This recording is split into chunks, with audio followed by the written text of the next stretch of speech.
So I was trying to think of, I love acronyms if you've done my training, and I was trying to think of how do we determine these people who, I'm thinking mostly of patients who are new to us, who are calling in and saying, I want to be a new patient, I want to use my insurance, can you get me in at the end of the year? We have to weigh the excitement and the interest of getting these new patients in with our current patients who are in the schedule. So I came up with the acronym of ADAPT. When we're trying to get in these patients, they want us to adapt our schedule and squeeze them in and get all this treatment done. It's the end of the year.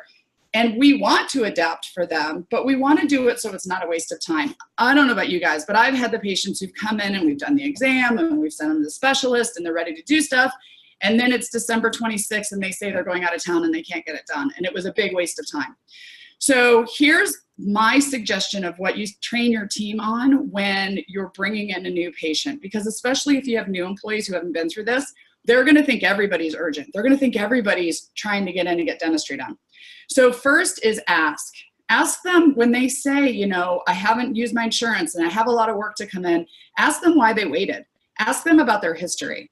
You know, maybe they're just somebody who just moved here, or they had a lot of stuff going in their life and now, you know, they're ready to use their insurance. Okay. Versus maybe they haven't been to the dentist in 10 years. And maybe they, you know, they have a lot of stuff going on and they get nervous and they get scared and they have a lot of problems. And you can start to hear a history with that where like, this potentially could be a problem. The next would be dig into what they think they need and why. So if this is somebody who's had, let's say they've needed a bridge and they've needed this bridge for 5 years and they've had insurance for 5 years and they haven't gotten the bridge done for 5 years. Well, what makes this year going to be any different? So dig a little bit more into what they think they need, dig a little bit into why they haven't gotten it done. Be okay to ask questions. You know, one of the things that I find sometimes is these patients will come in hoping the insurance is going to cover it all, as we're used to.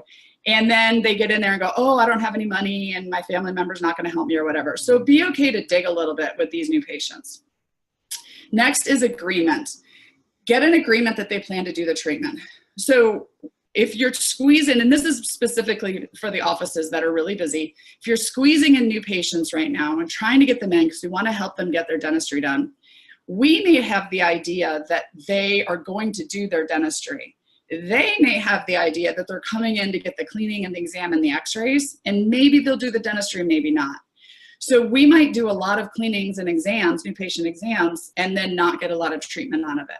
So get an agreement from this new patient, especially if you're concerned at all, to say, hey, listen, if we squeeze you in, which we can, but it's just the first week of December and we have a lot of people who are trying to get in, I need to get an agreement from you that you're ready to get this treatment done, or at least start the treatment in the month of December. Because if not, I'll go ahead and get you scheduled for January. So just have an agreement with them so that they understand that they're not just coming in to get the exam, that they're coming in to do some of the treatment. And of course, this is all in a way to help them because we want to get them started on their treatment, but we know that the insurance is the incentive behind it. Next is plan. Plan their schedule to match yours. So a lot of people will forget that the holidays are coming. So they'll go, oh, yeah, I can come in the month of December. This is great. And then, you know, they got to come do an exam. Then they've got to do a treatment plan. Then we've got to sit down and do a consultation. And now we're up to December 20th. And we just looked at the calendar, you know, we're closed the 24th, 25th, maybe 26th. They're on vacation the 23rd to the 30th. Again, we're losing the opportunity to do the dentistry. So make sure when you're sitting down with these new patients and they're talking about their treatment plans that they're actually looking at, oh, I am going to be out of town on the 23rd or the 26th. Because they may not realize that when you're open, they may not be here. So plan their schedules with yours, okay? And then, of course, get it done. Get the treatment plan in, work with them, try to help them out. Of course, we want to help all of our new patients, but we have to be a little bit more decisive, a little bit more in control of these new patients in the month of December because we want to have time for our current patients, of course, and get the patients in.